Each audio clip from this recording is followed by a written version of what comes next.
이 노력이라는 게 참 잔인한 면이 있어요. 내가 성과를 냈을 때는 그 노력이 내가 성장하고 성공하는 비법이 될 수 있는데, 그 노력을 통해서 내가 성과를 내지 못했을 때는 나를 좌절시키고 절망시키는 무능력의 상징처럼 돼버리거든요. 특히 그 노력의 기간이 아주 길고 절실하고 그 크기가 클수록, 그런데 내가 성과를 내지 못했을 때 그 노력 자체가 사람들이 나를 조롱하거나 비난하게 만드는 하나의 원인이 될 수도 있고, 스스로가 스스로를 비하하고 체념하게 하는 가장 중요한 요인이 될 수도 있다는 거죠. 이렇게 성과를 내지 못하는 노력이 무서운 걸 우리가 한 번씩은 경험해 봤기 때문에, 어떤 분들은 아예 그 노력 자체를 안 하려고 하는 분들이 계세요. 왜냐하면 노력을 하지 않으면 그 노력을 통한 상처도 받지 않는다라는 걸. 그러니까 내가 노력을 하지 않으면 그 노력을 통한 상처도 받지 않을 거라는 생각을 하시는 거죠. 열심히 노력했지만 뜻대로 되지 않았던 경험이 있는 많은 분들이 아마 그 노력이 주는 그런 상처를 한 번씩은 받아보셨을 거라고 생각을 해요. 그럼에도 저는 이 성과를 이루지 못하는 노력을 내 인생의 실패나 포기로 연결짓지 말고, 오히려 그런 내가 열심히 노력해서 할 수 없었던 그 부분을 나의 가장 현실적인, 지금의 나를 나타내주는 가장 현실적인 지표로 생각하고, 그 한계를 하나의 경계로 삼을 수 있었으면 좋겠다라는 말씀을 드리고 싶어요. 내가 이루지 못한 그 점이 어떻게 보면 지금의 나의 한계가 되는 거죠. 이 한계라는 얘기를 하면 사람들이 굉장히 부정적으로 생각을 하세요. 내가 나를 가두는 감옥같이 여기거나, 아니면 그 앞에서 내가 포기하는 그런 부정적인 의미로 받아들이는데, 이 한계 속에는 물론 그런 뜻도 있죠. 하지만 내가 그 한계 앞에서 멈추지 않는다면 그 한계는 내가 포기하는 지점이 아니라, 내가 그 한계라는 울타리 안에서 나를 안정시키면서 또 다른 방향을 모색할 수 있는, 어떻게 보면 지금 나의 경계, 나를 보호해주는 하나의 경계의 역할을 한다라는 거죠. 저는 그래서 이 한계와 노력에 대한 이야기를 할 때면 늘 드는 예가 있는데, 우리가 잘 아는 그 토끼와 거북이에 대한, 그 토끼와 거북이 동화를 많이 예를 들어서 설명을 해드려요.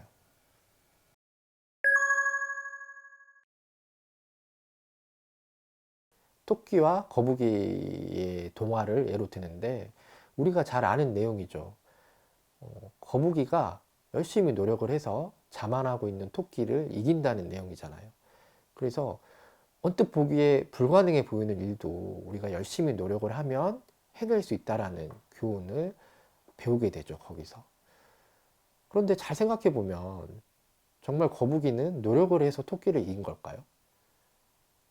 저는 그건 아니라고 생각하거든요. 거북이의 입장에서 보면 그 경기에서 이길 수 있었던 건 토끼의 자만이라는 요행이 있었기 때문에 이길 수 있었다고 생각을 하거든요. 만약에 그런 요행이 없었다면 절대 거북이의 노력만으로는 토끼를 이길 수 없었을 거예요.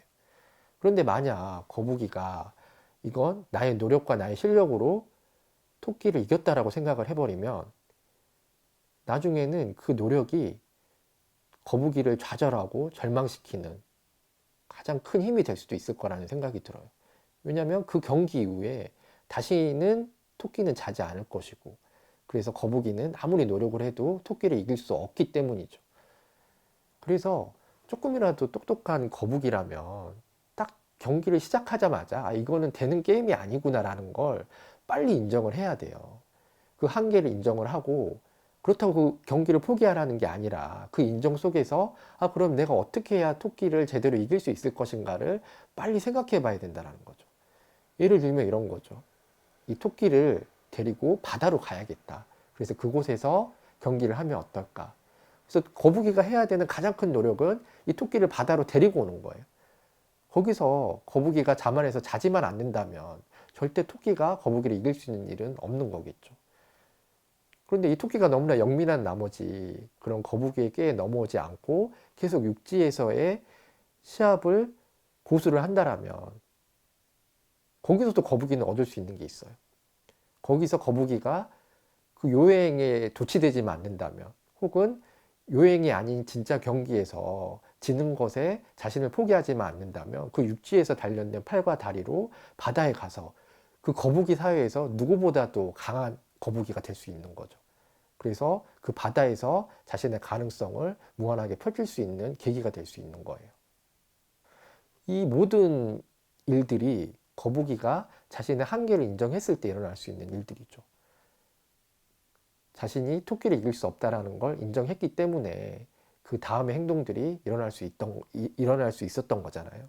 이랬을 때 이 한계는 거북이를 또 다른 영역으로 확장시켜 나가는 아주 좋은 원동력이 될 수 있어요.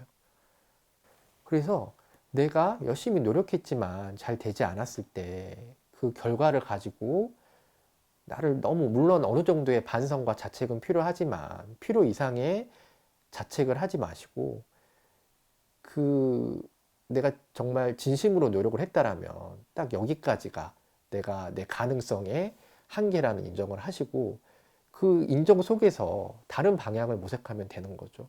우리가 새처럼 날 수 없다라는 걸 인정했기 때문에 비행기를 만들어내고, 물고기처럼 헤엄칠 수 없다라는 걸 인정했기 때문에 배를 만들어낸 것처럼, 내가 나의 가능성의 한계를 인정했을 때 그것 말고 다른 방법을 찾을 수 있는 거잖아요. 그런 것처럼 이 한계를 내 인생을 포기시키는 하나의 기점으로 생각하지 마시고, 오히려 내가 이 한계라는 경계 안에서 안락하게 머물면서 좀 더 나라는 영토를 확장할 수 있는 그런 기회를 찾을 수 있는 안락한 보금자리처럼 생각을 해주셨으면 좋겠어요. 그랬을 때 비로소 이 노력은 또 다른 가치를 발휘하게 되는 것 같아요.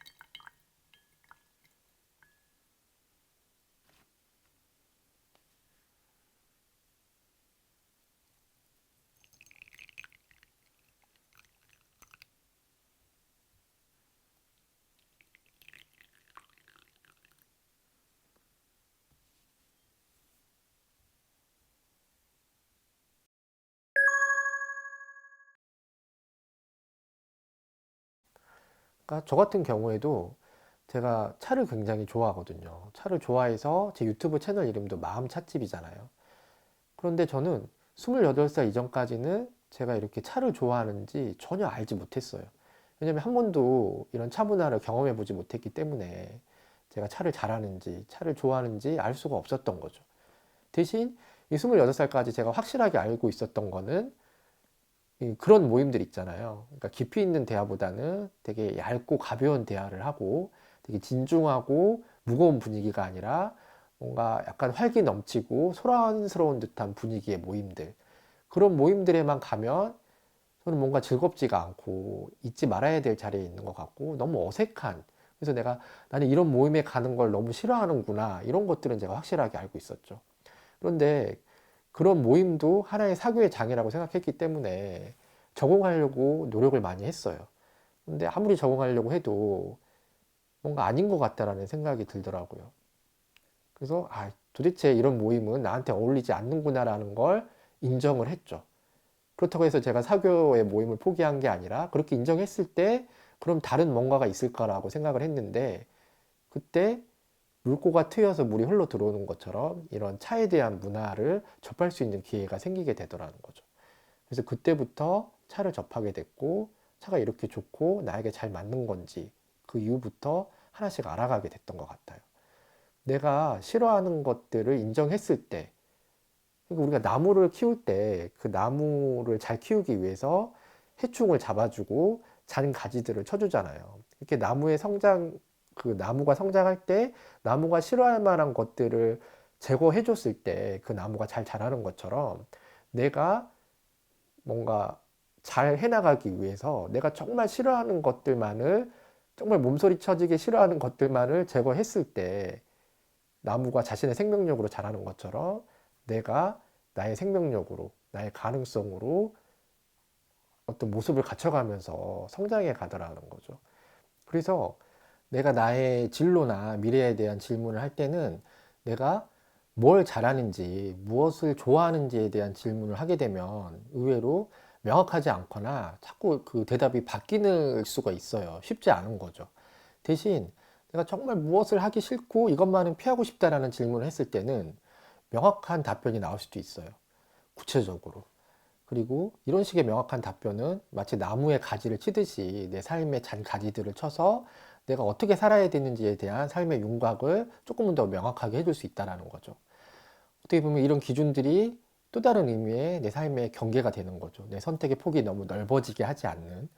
그리고 이런 경계들은 매번 그 선택을 조금은 더 안정되게 해주는 어떤 울타리의 역할을 해줄 수도 있다는 거죠. 그래서 내가 지금은 좋아하지 않지만 그 다양한 직업을 경험하면서 새로운 좋아하는 게 생길 수도 있고 그 좋아하는 걸 통해서 잘하는 일을 스스로 만들어낼 수 있는 그런 원천의 힘이 될 수도 있다는 거예요.